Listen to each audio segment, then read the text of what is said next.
အလိုမျိုးတွေပေါ့နော်အဲ့ကလေးတွေကိုအရန်ကိုနှိပ်စက်ပြီးနှိပ်စက်ကြွယ်ဝတဲ့ခွေးတကူတွေကိုအဲ့တဲမှာခေါ်ရတယ်ပေါ့နော်အဲ့တဲမှာခေါ်ရပြီးတော့အဲ့သေးစိတ်လေးကိုတော့နောက်ကတော့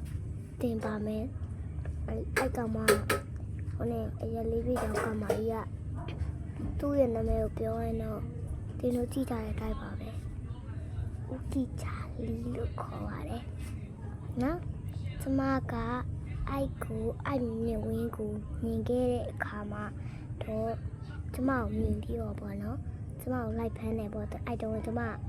တစ်နှစ်နှစ်နှစ်ပဲရှိသေးတယ်ပေါ့နော်အဲ့ဦးကီချာလီဆိုတဲ့တင်ရမကြီးကအဲ့လိုမျိုးတော့မှအဲ့ကလေးတယောက်ကိုလေးတယောက်အဲ့ရနေပြီးရိုးကနေစပြီးတော့လေးတယောက်အနေနဲ့အယုကနေစပြီးတော့တရားတစ်စီဆိုပြီးတော့အဲ့လိုမျိုးလေးလှုပ်လိုက်တာပေါ့နော်အားနဲ့ကလေးလေးလေးကရိုးတွေကတကယ်ကိုပြောင်းသွားပြီးတော့အဲ့ဒီရမကြီးကကျမပဲလဲလာတယ်ပေါ့ခုဒီဘာမှမဖြစ်လို့တော်သေးရဲ့အဲ့ဒါကြောင့်တင်းတို့လည်းဒီလိုမျိုးတော်နိုင်ကြီးတဲ့ကိုမတော်ဖို့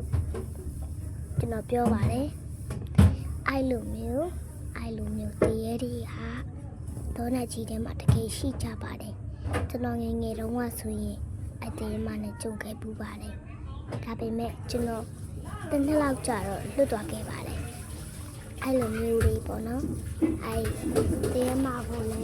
ကျွန်တော်တကားဝမှာခဏနေရတယ်ပေါ့နော်တကားဝကိုကြည့်လိုက်တယ်တေးမှမျက်နှာတွေ့ရတော့ပေါ့နော်အဲ့လာနဲ့ကျွန်တော်လဲဗီဒီယိုလေးကိုခုကနေပြစပြီးတော့ပရိသတ်တွေကိုကျွန်တော်ဗီဒီယိုပြချင်ပါတယ်ရှင်